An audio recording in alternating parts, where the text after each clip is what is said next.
Cleopatra was a freedom fighter. We think of her as this very, sexy lady. She probably didn't look anything like Elizabeth Taylor, but she really, I think, had an earnest belief in the freedom of her own country from Roman rule. And rather than be paraded as a vassal in front of the citizens of Rome, she took her own life.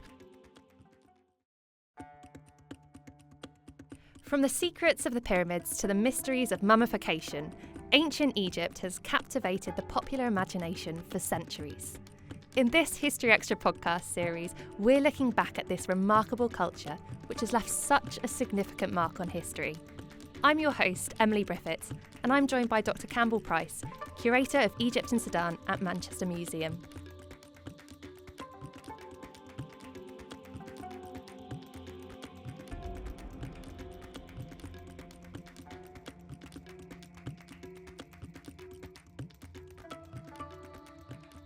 In this first episode, we're charting the rise and fall of ancient Egypt, getting to grips with the where, why and when of this long-lived civilization.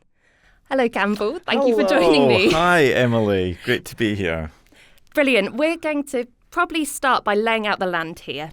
So we need to talk about the timeline of ancient Egypt. When and how did it start and end? Well, it lasts a long time. Ancient Egypt is unique, you might say, in its longevity. And I think it's seen by lots of people around the world as a real symbol of stability. So the beginning point, much debated, is the appearance of the first pharaoh. And we can fix that to about 3000 BCE. And the end, if you like, although we'll come back to why it's not really the end, is Cleopatra VII, Queen Cleopatra, when she dies in 30 BCE. So you've got 3 millennia of time. And I always like to remind people that Cleopatra VII lived closer in time to us than she did to the building of the pyramids. So that gives you a sense of just how long ancient Egypt was. Now, that's an incredibly cool fact. Why wasn't this end technically the end? Because, historians, especially Victorian historians, like to talk about rise and fall. You have this great emergence and you have decline. Human civilization, human cultures, human beings, society is much more complicated. So I think I like to say, you have change more than decline. So Cleopatra, her death ushers in Roman rule of Egypt. So the majority religion stays the same. They're still worshipping gods and goddesses as they have for thousands of years. But Egypt is ruled from Rome. The Roman emperor is still viewed as a pharaoh and appears on temple walls doing all the pharaonic stuff. But fundamentally, Egypt is politically different. People live the same lives. You don't change your pottery just because the ruler has changed. Maybe the coinage changes, the person who appears on the coins changes, but people's experience of life doesn't change. So it's not about decline, rise and fall so much, it's about change over time. And could you just explain how the first pharaoh emerged? You have a big country with lots of groups of people who are led by different leaders, and then gradually those kind of coalesce, they form into 2 major groups in the north and the south of Egypt. Confusingly, the north is called Lower Egypt and the south is called Upper Egypt. So it's because of the relative level of the land above sea. So the River Nile flows down, weirdly to us, from south to north into the Mediterranean. So the upper part of the country is in the south. So you have 2 groups, and basically the southern group fight the northern group, and they unite together into one country. So that's the origin of the first pharaoh. He is the one who beats up his northern enemy, if you like, or at least that's the story the Egyptians tell, which is in one document called the Narmer Palette, which is in the Egyptian Museum in Cairo. It shows King Narmer beating his northern enemy, a kind of stylized, personified marsh, because it's the marsh dwellers up in the north get beaten up by the southern king. And Narmer therefore takes on this aspect of the king of Upper and Lower Egypt, which that title continues for 3,000 years. So once the ancient Egyptians fix on an idea of how to describe something or represent something in artistic fashion, they tend to stick with it, which makes ancient Egypt very familiar because other cultures change their styles a lot more quickly. In ancient Egypt, we have a more consistent set of images. Talking about that familiarity, did the region we know as ancient Egypt look similar to modern-day Egypt, or is it different? Should we be thinking about it differently? I think generally the climate was not dissimilar to today. The Sahara had maybe just come out of its savanna phase, so it might have been slightly wetter, but the wildlife would be different, I think. So you could go and, as we know, 3,500 years ago, you could go and hunt lions near the pyramids, which is pretty scary. You wouldn't want to be, when you're wandering around the Great Pyramid today as a tourist, be mauled by a lion. But that seems to have, so the ecology of the area was somewhat different. It supported other species, but in general, the experience of the Nile Valley would be the same as today. Now, the common thread here is how lengthy a civilization this was. Why did it survive for so long? So Egypt has a set of natural borders, if you like. So it's got the Mediterranean towards the north, the Red Sea towards the east, and it's got the Sahara towards the west and rocky outcrops in the river towards the south. That allowed a level of, I guess, defense where you didn't have lots of invaders. Egypt didn't have, as any ancient civilization, didn't have strict defined borders the way we do now, political borders. They would have been meaningless to the ancient Egyptians. So you have a kind of porous set of borders where people do come in and out, and Egypt is in contact with the rest of the world, much more so than people maybe assume. But you don't have large-scale invasions where you do have that in other places. So in other places, the majority government, the population might change styles, and ideas and religions might change, whereas Egypt was allowed to be quite consistent because it was defended, at least until the last few centuries BCE, when there were large-scale incursions. But ancient Egyptian culture, elite culture, let's be clear, we're talking about rich people. Most people were farmers, so they didn't get to go into temples and have their bodies mummified or have, golden masks. But for the elite, there was a really strong sense of tradition, for want of a better word, which had to be replicated because at the start of time, at the beginning of time, was the time of the gods. And you want to keep referring back to this perfect time of the gods. So once things get codified, if you like, once you agree on how you're depicting a human figure, an animal, some plants, that pretty much stayed the same. So it was partly geopolitical, partly just force of will, like cultural will to keep things the same. Now, I think for anybody who knows even a little bit about ancient Egypt, they'll be familiar that there's some sort of distinct periods. And now you can probably say that these might be given by historians to certain periods. But could you explain what those are and what order they came in? As you say, they are the construct of modern historians, but they do come from some level of ancient organization. So you have, as I said, the first king emerges around 3000 BC. And the ancient Egyptians call him either Narmer, which means the striking catfish. Obviously, why wouldn't it? Or he sometimes gets referred to as Menes. Now, Menes relates to the ancient Egyptian word men, which means establish, so literally the establisher. So this may be a kind of mixture, conflation of different historical people. So that's 3000 BCE. Before that time, Egyptologists refer to the previous millennium or more as the pre-dynastic period. And even the concept of dynasty, that's probably not quite the right way to think of these of these people.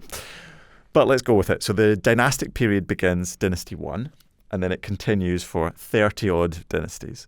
So you go into the time of the pyramids, so that's 4,500 years ago. That's the Old Kingdom, so that's a high point traditionally.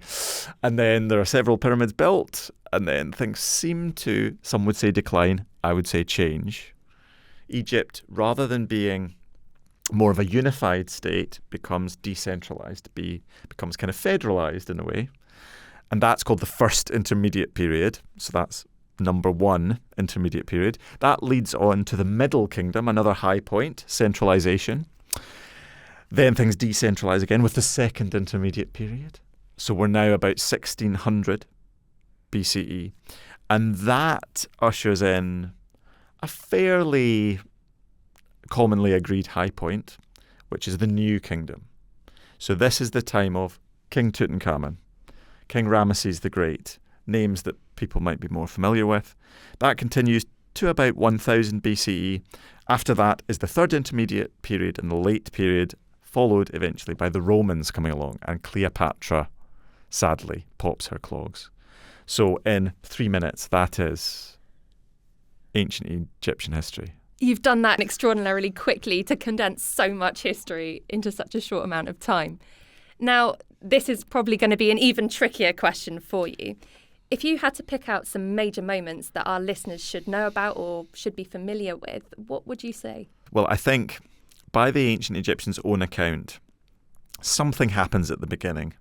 Probably a long, complicated, involved social thing, which we refer to as unification. So it is the coming together, at least of the ruler and his immediate group of officials, to agree that they're in charge of the whole country, from the very south in Aswan, the south of modern Egypt, right to the north to the Mediterranean. So that's a lot of space to rule. It's all unified really by the River Nile, and we've not mentioned the river yet, and this is super important. So transport between the very south and the very north maybe takes a week or more. But once you have a unified state, I hate to say state because it's a modern concept. And anyway, let's go with state. This happens around 3000 BCE. So that has to be a key point in ancient Egyptian history. Undoubtedly, the pyramids, the construction of the Great Pyramids, maybe 2600, 2500 BCE, that's important. Another point that I'm very aware of is the ancient Egyptians' attitude to outsiders. So by maybe 1000 BCE, Egypt decentralizes, and the priests who are in charge of the biggest temple in Egypt in the south, in Thebes, they kind of break away, in a sense, from the northern kings. And the northern kings, around about that time,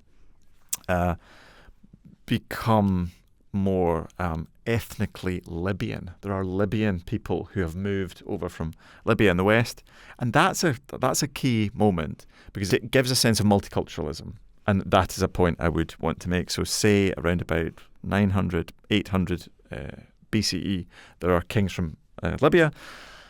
And then another key moment, I guess, is Cleopatra. Cleopatra was a freedom fighter. We think of her as this very, sexy lady. She probably didn't look anything like Elizabeth Taylor, but she really, I think, had an earnest belief in the freedom of her own country from Roman rule. And rather than be paraded as a vassal in front of the citizens of Rome, she took her own life. So I think that moment, it doesn't, as I say, mark the decline of ancient Egypt. Things just change. But it marks a very personal choice, I guess, in history that we can really mark out. So unification, pyramids, multiculturalism, and then Cleopatra dying. I have a feeling we're going to come back to Cleopatra again and again in this podcast series. She is a key figure in this. Could we talk about the pharaohs? Because they're the other big thing that I think people are very familiar with about ancient Egypt. What were the dynasties? Oh, so the very word pharaoh comes from an ancient Egyptian term, which means great house, per-a'a. So pharaoh comes from that ancient term. It means basically the palace, the residence of the king. And it's like saying Buckingham Palace releases a statement. Well, the building doesn't do it, it's the people inside. So really, the pharaoh is defined by his group of officials, because anyone who's in absolute control supposedly relies on the support of their closest officials. So the pharaoh is believed throughout ancient Egyptian history to be at least partly divine. And in a way, the whole purpose of the pharaoh's existence is to prove to others and to himself that he's divine. Usually he's a he, but sometimes there are female pharaohs, as we will come back to. And so the pharaoh is the child of the gods, and he has to satisfy his parents, he has to satisfy his divine family by giving them offerings, and the gods in return will reciprocate with doing good things for him and therefore for Egypt. The pharaoh is also the kind of guarantor of good things happening to dead people. He is the one who guarantees offerings will be given to you after you die. So it's not just he's the head of state, but the pharaoh is a military leader, he's a political leader, he's a spiritual leader. He is the real key linchpin in the ancient Egyptian universe between the world of the living and the world of the gods. So he has a really diverse, he or she, as we've talked about, has a really diverse role. Yeah, and I think it's maybe easy to forget in the modern world when you don't know that the sun is going to rise in the morning. You don't know what's going to happen tomorrow. I mean, we still don't really know what's going to happen tomorrow, but in a pre-modern context, where you look for some level of, reassurance. And the figure of the king, the living figure of the king, he or she was a living person who probably, like medieval European monarchs, travelled around. So they're not sat in a palace in one place all the time. They would be moving to remind people who was the pharaoh. To me, the key thing about the pharaoh is that they appear all the time in art. They dominate ancient Egyptian art. So if there is an official monument, there will be an image of the king, and usually the king in relation to the gods. And that really emphasizes that family connection they believed the pharaoh had. But also, I guess it ensured, I know this is another cliche, that the pharaoh was maintaining the balance of the universe. So they wanted an ordered universe. They wanted to keep out danger and threat and disorder, and that was associated with non-Egyptians. So if you were unfortunate enough to be born outside Egypt, you were to be pitied or despised. How did the idea of divinity come about? I think the ideas about gods, about superhuman beings, were being developed around the same time as the ideas of rulership and kingship were being developed. So these went hand in hand. And it's true of other cultures as well. But the ancient Egyptians have a very distinctive way of depicting and rendering these ideas. So, for example, from the earliest times, the pharaoh is shown as a falcon. So, bird of prey, who soars above humanity and keeps a kind of close eye on everyone, and who can strike at any moment. So that, as a metaphor for the pharaoh, is kind of obvious. But it's remarkable how consistent that idea was, how persistent the notion of pharaoh as bird of prey, as falcon. He's always shown with various crowns on, but one of his names, he has 5 names, usually, the pharaoh in ancient Egypt. His given name, his birth name that his parents give him, and then these other names that he takes on when he becomes king. One of those is always the Horus name, so it's always associates him with a god who at once is in the sky, separate from the king, and at the same time the pharaoh incarnates this god Horus. So the ancient Egyptians don't leave us any theological detail about how they imagined it, we have to piece together these ideas from texts and from images, and they emerge from the very beginning, from 3000 BCE and before. It almost seems like one of those things where the British monarch has 2 birthdays. I mean, 5 names is quite something. Yeah. An elaboration on that theme.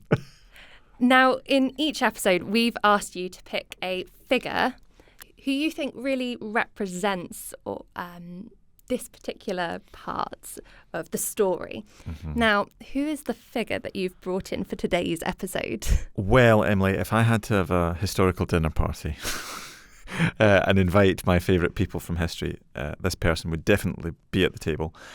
She is one of Egypt's most successful pharaohs. She is called Hatshepsut, and she ruled Egypt in the 15th century BCE. Her name, which she was given at birth, means foremost of noble ladies, and she ruled Egypt first of all as a kind of regent for a very young boy king, but she really stepped into the full role of pharaoh for about 20 years. So Hatshepsut would undoubtedly be my top pharaoh, and certainly one of the top ancient Egyptians ever to have lived. Can you tell us a little bit about what she exactly did that made her so extraordinary? So she was not in an extraordinary situation when she was born. She was born into the royal family, daughter of a king, wife of a king, stepmother, auntie of a king. But her family, what we call the 18th dynasty, so this is the beginning of that period I mentioned, the New Kingdom. That's a time where the king is often quite young. The boy king is quite boyish, or if he's an adult male king, he's away fighting battles. So actually, in practice, the government is being done by a trusted royal woman. So there is a line of powerful queens, and into that family Hatshepsut is born. And her father, Thutmose I, great guy, seems to be new on the scene.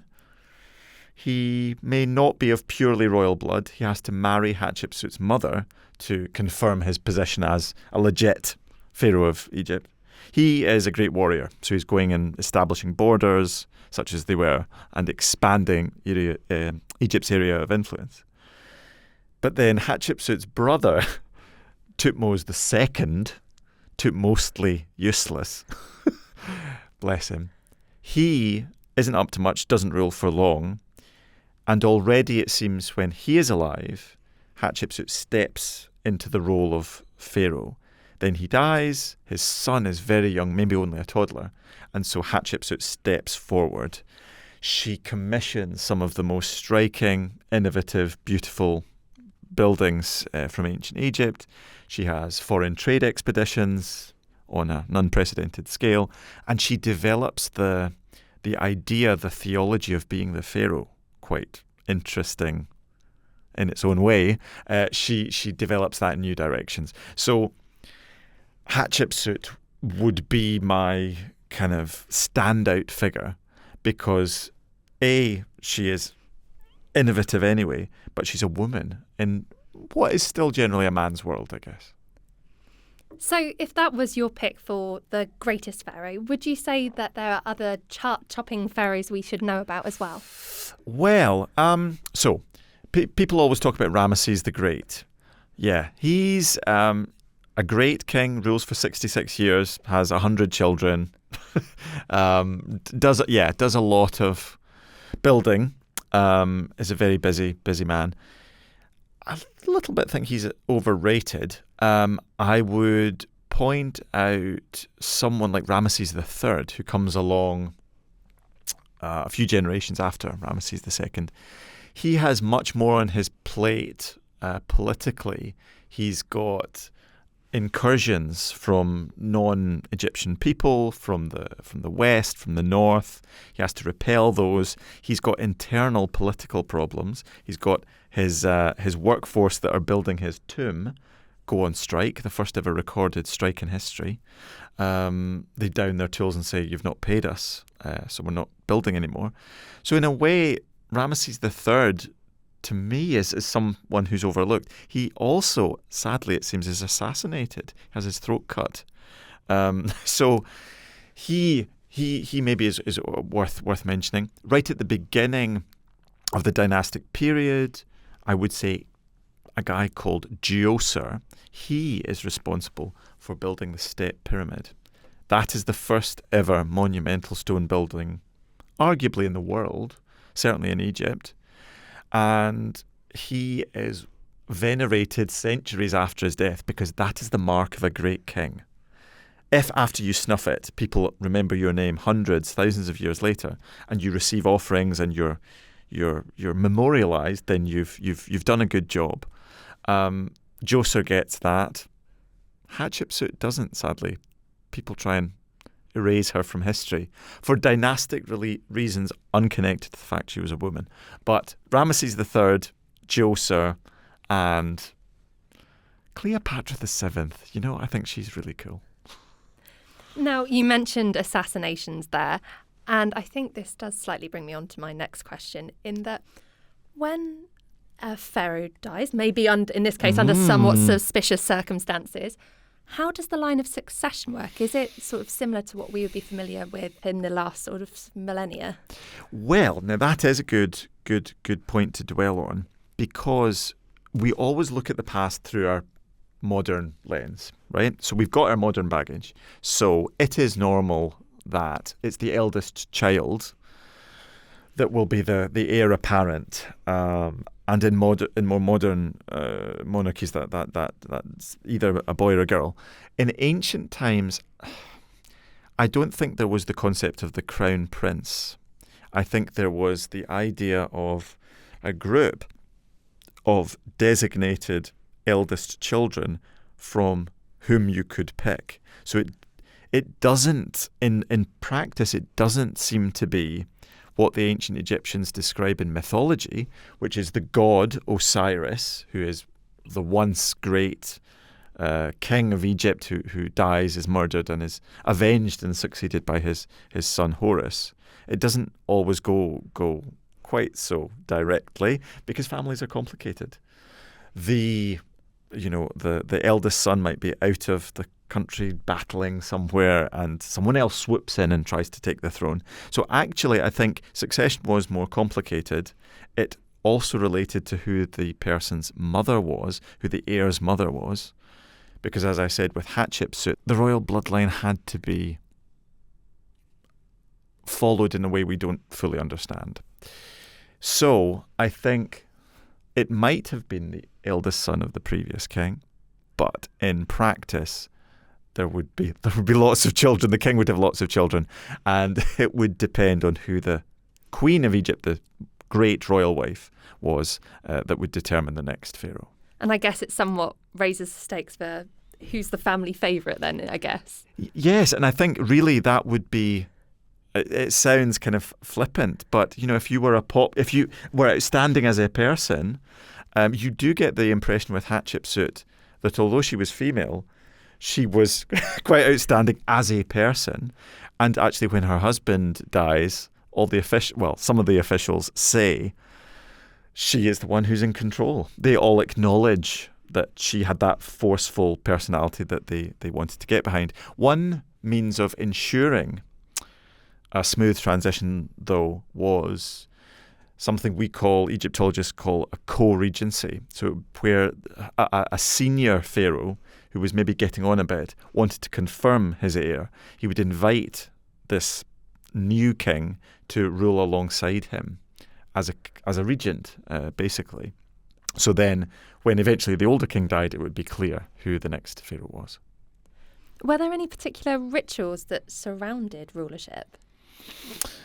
Now, we're used to seeing a coronation, and we talk about that as if it's a normal thing.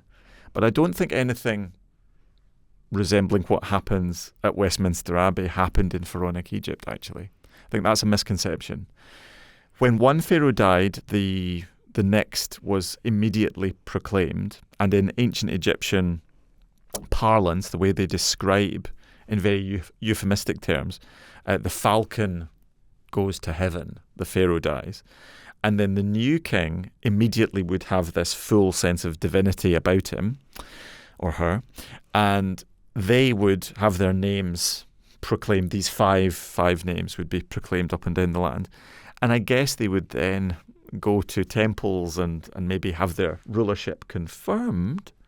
But I don't think it depended on a crown being put on their head. I think that is a more recent thing. One interesting bit of evidence, though, for legitimization, something that does seem to have happened, is between the paws of the Great Sphinx of Giza, there is a space. You can still access it today. And maybe, we know kings in the 18th dynasty did it around the time of Hatshepsut. In the times of Ramesses II, he went there as well. You go and maybe you get the Sphinx to confirm you as the king. It's already a done deal. You've already said, I am the pharaoh. There's no going back in it. But you would just want that added reassurance from the gods.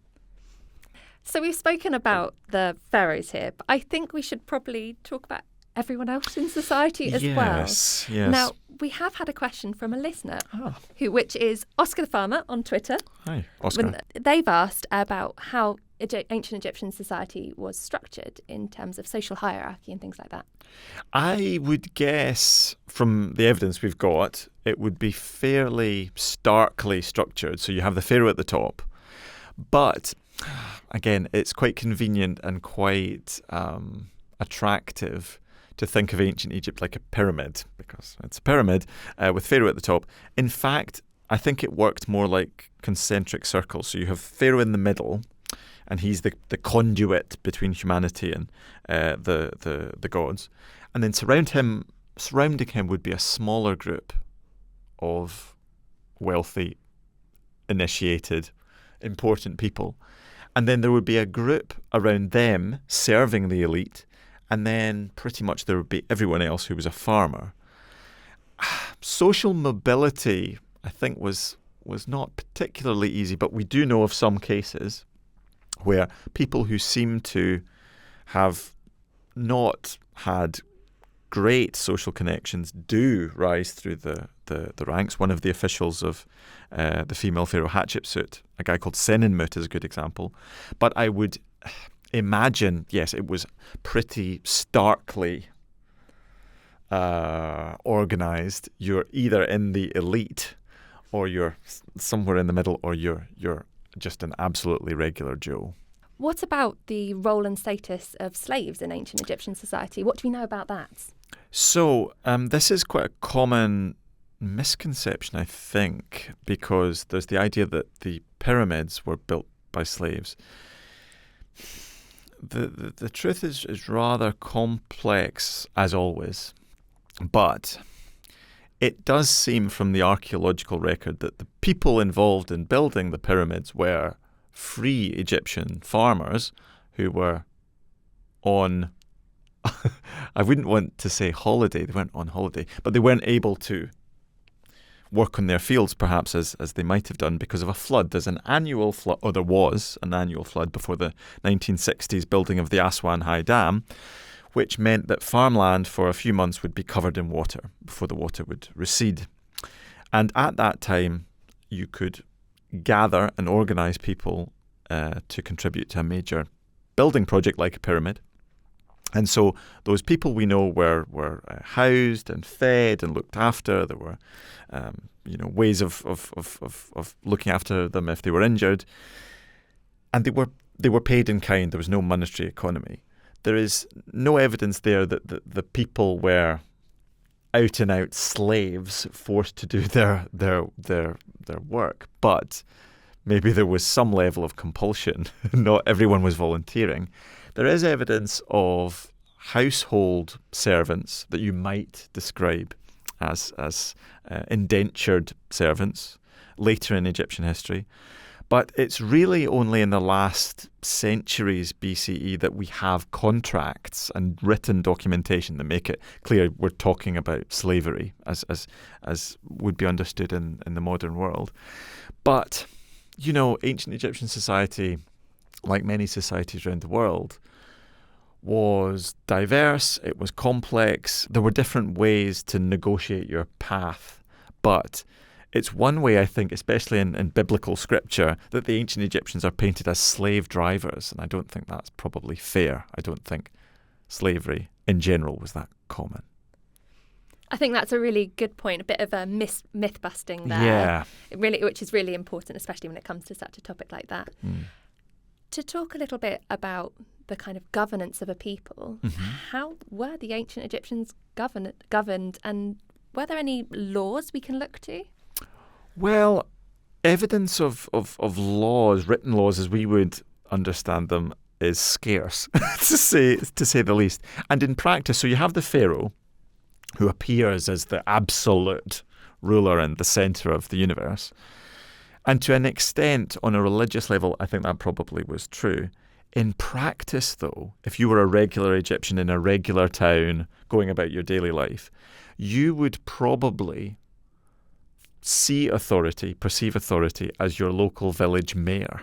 And the mayor would report to the regional official, and then the regional official would report to the royal court. So actually governance was local, and it was face-to-face, and this is really important because reading and writing was extremely restricted. So people who could read and write were a tiny proportion, maybe 2-3% of the population. So if you were making a business deal with someone, that would be face-to-face. So government would be, your experience of government might be a tax collector coming round and measuring your fields, but that's a face-to-face thing.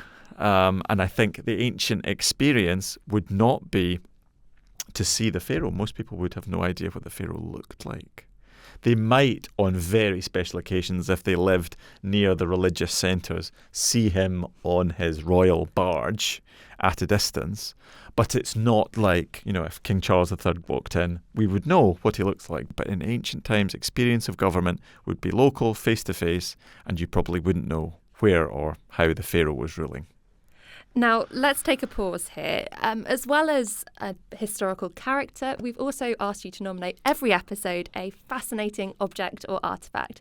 It's kind of a historical show and tell. So what item have you brought in for us today? Well, Emily, relating to what we've just been talking about, we have one document. It's written on papyrus, but there are copies of it known from various other sources.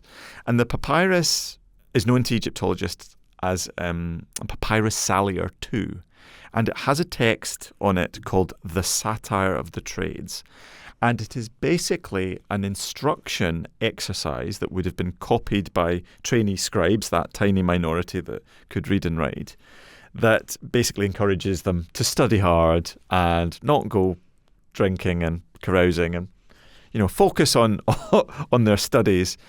And it contrasts the life of the scribe, who lives a comfortable life and wears nice clothes and has soft hands, with the hard life of a metal worker whose conditions are really bleak, or a potter making pots who's covered in mud, or a soldier whose life is very dangerous on the road.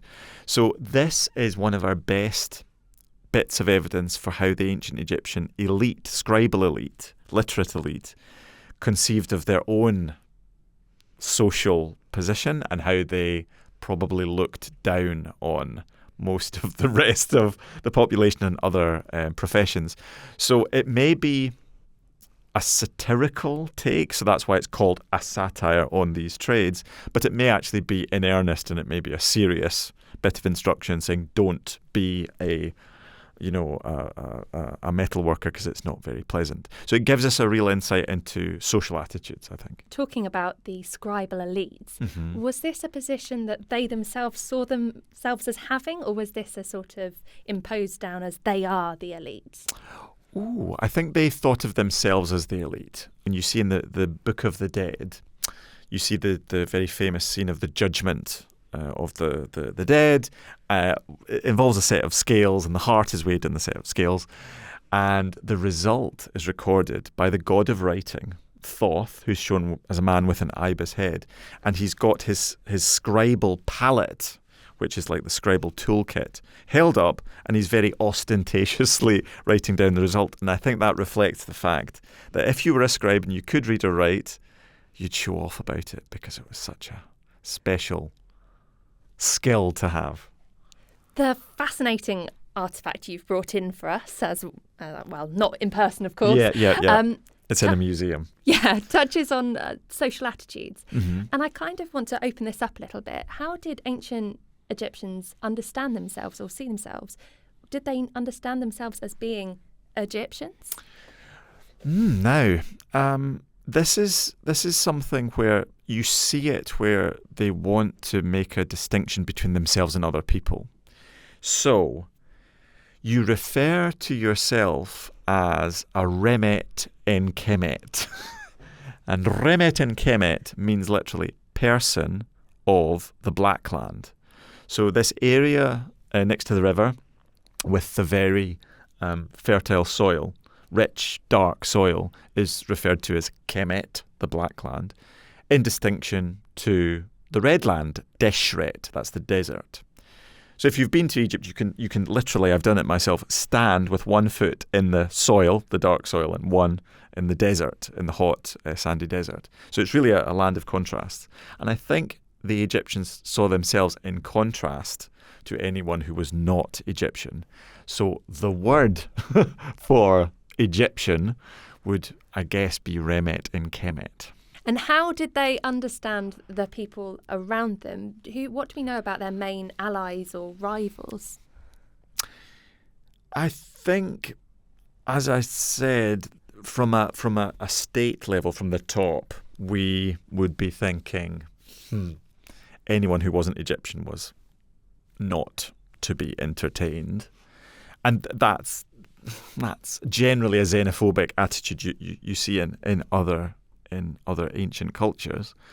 But in practice, for example, a village where we have lots of texts, the tomb builders village in the south of Egypt at Thebes, you can see there are people with non-Egyptian names living perfectly, happily in the village. So actually, on a day-to-day personal level, there would be quite a diversity to the ancient Egyptian population. Egypt is a very large place, and so there are lots of different people in society there, and I think there was tolerance for diversity there. But if you're the pharaoh and you're describing your role, anyone who's not Egyptian is to be beaten up and to be crushed under your chariot, your all-conquering chariot. So in an abstract sense, non-Egyptians were to be feared and to be attacked, but on a day-to-day lived social experience level, there was a lot of diversity, I think. So how did that dictate their attitudes towards, say, diplomacy and trade then? So we have quite a bit of evidence actually about diplomacy from around the 14th century BCE. So there's one source of really fascinating baked clay tablets with cuneiform texts on, which record one side of this incredible diplomatic exchange between the royal court around the time of Tutankhamun's father, so maybe 1350 BCE, and the local leaders and rulers in the Levant, what we would today call the Levant, even up towards modern Turkey. And that shows, there were alliances, there were rivalries, there were petty squabbles. The letters are quite familiar, so you'd write to, people write to the king of Egypt, "Oh, my brother, send me some gifts, I've just got married," or I'm building a new palace. Or they'd complain. There's one where a ruler of the area of what is now modern Syria, northern modern Syria, writes to the Egyptian court and says, "Oh, I asked you for some golden statues and you only sent plated golden statues. I want solid gold." And there's this observation, much quoted by Egyptologists, that one of these letters says, "Oh, but my brother, Your Majesty, King of Egypt, gold is like dust in Egypt. It's so plentiful." So there's this perception of Egypt or the Egyptian court as a very rich, luxurious place. And I think those rivalries and those alliances were constantly churning because there were rising powers, there were waning powers in that part of the world. So a very lively diplomatic correspondence is known about from the site of Amarna. So these documents are often called the Amarna letters because they are the correspondence between the Egyptian and Levantine courts. And these rivalries, did they overspill into war? And do we know of major battles? Yes, there were later in Egyptian history. There were full-on battles, and earlier, of course, in Egyptian history. So Ramesses II tells us ad nauseum about his battle known as the Battle of Kadesh. So he goes and fights up in the area of the modern Levant, and the Hittites he's fighting, their documentation claims that they won the battle. He claims he won his battle. But the result, ultimately, is a diplomatic marriage between Ramesses and a Hittite princess. And this leads to the first recorded, maybe not the first actual, but the first recorded peace treaty in human history. So there are alliances and then there are full-blown treaties, which is pretty cool. Do we know much about who they perceived as their major threats? I think the threat to Egypt changed with time. They were pretty belligerent, the Egyptians, for a lot of the pharaonic period, but maybe in the last 700, 800 years BCE, there are Assyrians, there are Persians, there are Greeks, there are ultimately Romans who threaten and eventually overrun Egypt and rule, even for relatively short amounts of time. So I think the threat changed, and Egypt and the Egyptian military, such as it was, had to adapt. So there wasn't always a navy, for example. But then, in the last centuries BCE, there were sea battles, and you need to fight with ships. But the Egyptians were more familiar with river transport and river battles, I guess. So they had to adapt their military techniques, I guess, to counter these incursions. So the threat changed with time. So obviously we keep coming back to Cleopatra, and this is of course a time where we see Rome and the emergence of Rome in Egypt's story. What do we know about Egypt's relationship with Rome running up to that and around that period? So Cleopatra is the last, well, just about the last, of a royal house called the Ptolemies. So the Ptolemies are a whole group, over a dozen kings, called Ptolemy, not very inventive, that begin with a general of Alexander the Great. So towards the end of the 4th century BCE, the Ptolemies take control, and they're based in Alexandria, a northern city that very much looks out into the eastern Mediterranean world. And with time, the Ptolemies have to look to Rome because Rome is on the rise. And I think it's that increasing military support that the Ptolemies are looking to. And eventually, with Cleopatra, obviously she has relationships with Julius Caesar, Roman senator, with Mark Antony, a Roman general.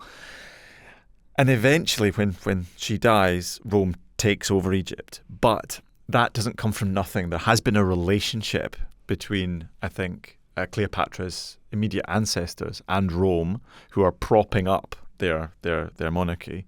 And then, of course, Egypt becomes part of the Roman Empire. And that relationship lasts for several centuries. Egypt is part of the Roman imperial machine and is ruled by this foreign power, but equally is connected to really big trade networks, which previously maybe it wasn't quite so well connected. As an interesting side note, we've actually got a couple of questions from our listeners on social media, and they've asked us about the Bible stories. How do the historical sources sit alongside some of those stories? Oh, to say it's complicated is an understatement. So, in the 19th century, people were looking for absolute proof, excavating in Egypt for proof of the Exodus. And it's very difficult to find that in archaeological terms. But there were movements of people which could have created stories that have been echoed in other traditions. So it's not that biblical stories are ahistorical. They're absolutely rooted in the social context of the composition of the scriptures, but clearly identifying places, historical figures, is really difficult. So there are things in biblical narratives about Joseph, for example, the story of Joseph, which has plenty of source material in pharaonic sources. I realise that's a very complex question to get you to answer in such a short amount of time. As a final question to you, I promise this one's a little bit easier, but in brief, what do you think is one thing we really need to understand about Egyptian society or their worldview to really get to grips with this history? Well, that is a good question. And I think a lot of anthropological, archaeological work boils down to what extent are the people we're studying like us or not like us? To what extent can we see ourselves amongst that group? So there are things like concepts in nature, for example. So to an ancient Egyptian, a mountain, a cliff, was divine. It had a magical religious energy to it. And this is a different worldview that we find it hard to fully get our heads around. So I think the one thing to realise about the ancient Egyptians was they were pretty lateral thinking people, but their experience of the world and of the universe was influenced by their own experience of their environment. And we live, a lot of us, especially people commentating from the modern West. So if you're growing up in Britain, trying to understand what life was like on the banks of the Nile 4,000 years ago is difficult. So I think you've got to allow the ancient Egyptians a bit of common sense. They had common sense. They just categorized the world and the universe in different ways, not better nor worse than us today, just in a different way. And once you get into that mindset, that opens up different ways of understanding Egyptian society, Egyptian religion, Egyptian political, social organization, and ways of looking at the universe. So they're the same in a way, but different in important ways. I think that's going to be a really helpful mindset when we come on to our next episode. So thank you very much for today, Campbell. No, my pleasure. And that brings us to the end of the episode. Be sure to join us again next time when we're going to be talking about the daily lives of the ordinary ancient Egyptian along the River Nile.